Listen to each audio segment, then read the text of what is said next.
Hello friends, स्वागत है आपका आपके यूट्यूब चैनल।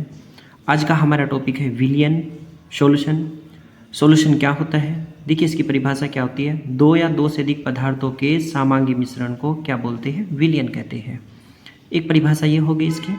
दूसरा हम क्या बोल सकते हैं, जब विलेय और विलायक आपस में मिलते हैं तो विलयन का निर्माण करते हैं। जैसे कि हमने एग्जाम्पल लिया, यहाँ पे कम से कम दो पदार्थ हमें चाहिए। जैसे हमने पानी को लिया और चीनी को लिया। पानी और चीनी के मिश्रण से किसका निर्माण हो रहा है? यहाँ पे शरबत का। तो हम बोल सकते हैं कि ये जो शरबत यहाँ पे बन रहा है, ये शरबत क्या है? शरबत विलयन है। अब यहाँ पे देखो, इस परिभाषा से यहाँ पे विलेय आ रहा है और विलायक आ रहा है। जब ये दोनों आपस में मिलते हैं तो विलयन का निर्माण करते हैं। इसका मतलब ये हुआ कि जो विलयन है, विलयन दो चीज़ों से मिलकर बना हुआ है, विलेय और विलायक। हम ये भी बोल सकते हैं कि जो विलेय है और जो विलायक है, ये विलयन के क्या है? यहाँ पे विलयन के घटक है। घटक बोल दो या अवयव बोल सकते हैं हम यहाँ पे। यानी कि विलेय और विलायक जब आपस में मिलेंगे तो वो किसका निर्माण करते हैं? विलयन का निर्माण करते हैं। अब यहाँ पे देखो कि जो विलेय है, जो यहाँ पे ये वर्ड आ रहा है विलेय, विलेय क्या होता है? यानी कि विलेय कौन होगा? विलयन में जिसकी मात्रा कम उपस्थित होगी, विलयन में जिसकी मात्रा कम उपस्थित होगी वो क्या कहलाएगा? वो विलेय कहलाएगा।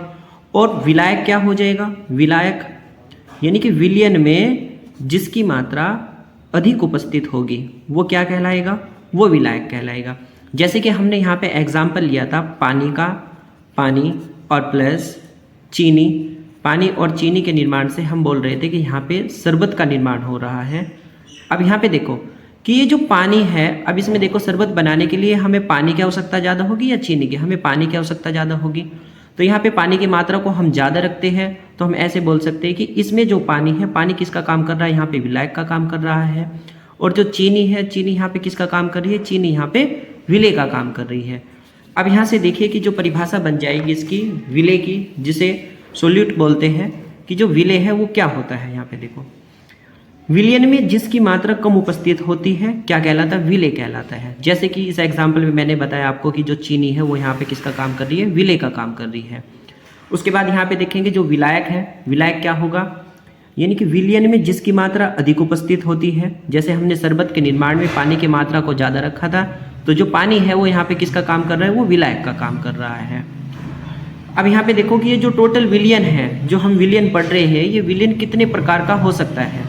विलयन के कुल प्रकार 9 होते हैं। अब वो देखो 9 प्रकार कैसे कैसे हैं। अब मैंने यहाँ पे एक सारणी बना रखी है। यहाँ पे देखो जो विलयन है 9 प्रकार के, इधर मैंने विलायक को लिख रखा, इधर मैंने विलेय को लिख रखा। इधर मैंने विलायक को लिखा कि यदि विलायक ठोस है और विलेय भी ठोस है तब किसका निर्माण होगा? यानी कि विलयन कैसा बनेगा? जैसे मिश्र धातु बनती है, जैसे पीतल बनता है। पीतल यानी कि जैसे कॉपर और जिंक से मिलकर बना हुआ है। कॉपर भी ठोस है और जिंक भी ठोस है। और यहाँ पे दूसरा एग्जाम्पल देखो, यहाँ पे जब विलेय हमारे पास ठोस है और विलायक क्या है हमारे पास? विलायक यहाँ पे हमारे पास द्रव है, तब किसका निर्माण होगा? जैसे हम अमलगम बोलते हैं, इसका नाम क्या है? सोडियम अमलगम भी बोलते हैं। अब इसमें देखो जो सोडियम है यानी कि जो Na है वो तो यहाँ पे ठोस है। जो Hg यानी कि मरकरी है वो यहाँ पे क्या कर रहा है? यहाँ पे द्रव का काम कर रहा है। उसके बाद यहाँ पे तीसरा एग्जाम्पल देखो, जैसे ठोस हो गया, ठोस विलायक और विलेय कौन सा है? गैस। इससे किसका निर्माण हो रहा है? यहाँ पे कपूर का निर्माण हो रहा है। जैसे हमने एक एग्जाम्पल लिया कि इन दोनों के मिश्रण से, यानी कि अगर विलायक हमारे पास ठोस है और विलेय हमारे पास कैसा है? गैस, तो एक कपूर का निर्माण हो जाएगा, कपूर। ठीक है। उसके बाद यहाँ पे देखो, जैसे कि विलायक हमारे पास द्रव है और विलेय हमारे पास क्या? ठोस है। जैसे हमने अभी एग्जाम्पल दिया था पानी और चीनी का। द्रव वहाँ पे क्या था? पानी था। और ठोस यहाँ वहाँ पे क्या काम कर रहा था? चीनी। तो हम शरबत बोल सकते हैं। अब जैसे कि यहाँ पे देखो द्रव, अगर विलायक भी द्रव है और विलेय भी द्रव है तब किसका निर्माण होगा? जैसे अल्कोहल के जल का मिश्रण, यानी कि जो अल्कोहल है वो भी द्रव है और जो जल है वो भी द्रव का ही काम करता है यहाँ पे, यानी कि वो भी उसकी अवस्था भी द्रव ही होती है। अब यहाँ पे देखो उसके बाद जैसे कि विलायक यहाँ पे द्रव हो गया और जो विलेय है गैस हो गया, तो इसका एग्जाम्पल हम बोल सकते हैं कि इन दोनों के मिश्रण से जैसे कि सोडा वाटर बनता है। ठोस, यदि विलायक हमारे पास गैस है और विलेय हमारे पास ठोस है तो जैसे कि हम बोल सकते हैं कि यहाँ पे किसका निर्माण होता है? जैसे धुएं का निर्माण हो गया। अगर हमारे पास विलायक गैस है और विलेय हमारे पास कैसा है? द्रव है, तो हम बोल सकते हैं जैसे जलवाष्प यानी कि भाप होगी। जैसे विलायक गैस है और विलेय भी गैस है तब हम बोल सकते हैं कि यहाँ पे जैसे वायु का निर्माण होता है। जैसे वायु भी बहुत सारी गैसों का मिश्रण होता है। अब ये 9 प्रकार बने कैसे? इन 9 प्रकार को देखो यहाँ पे कैसे बन रहे हैं, इन्हें कैसे याद कर सकते हैं? जैसे कि हमने लिखा यहाँ पे ठोस हो गया, ठोस और फिर हमने लिखा यहाँ पे द्रव, फिर हमने लिखा यहाँ पे गैस को लिखा। अभी देखो एक बार तो किसका हो गया, ठोस का ठोस के साथ, दूसरे वाला हो जाएगा ठोस का द्रव के साथ, 2 हो गए। फिर तीसरा हो जाएगा ठोस का गैस के साथ। टोटल प्रकार यहाँ से ठोस से कितने निकल गए, यहाँ पे 3 हो गए।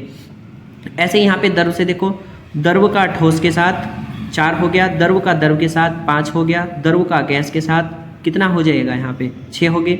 फिर ऐसे यहाँ पे देखो गैस का ठोस के साथ 7 हो गया, गैस का द्रव के साथ कितना हो गया, यहाँ पे 8 हो गया, और गैस का गैस के साथ कितने हो गए टोटल प्रकार। ऐसे हम टोटल कितने 9 प्रकार पढ़ सकते हैं। दोस्तों यदि वीडियो अच्छा लगता है तो आपको चैनल को प्लीज़ सब्सक्राइब करें। Thank you.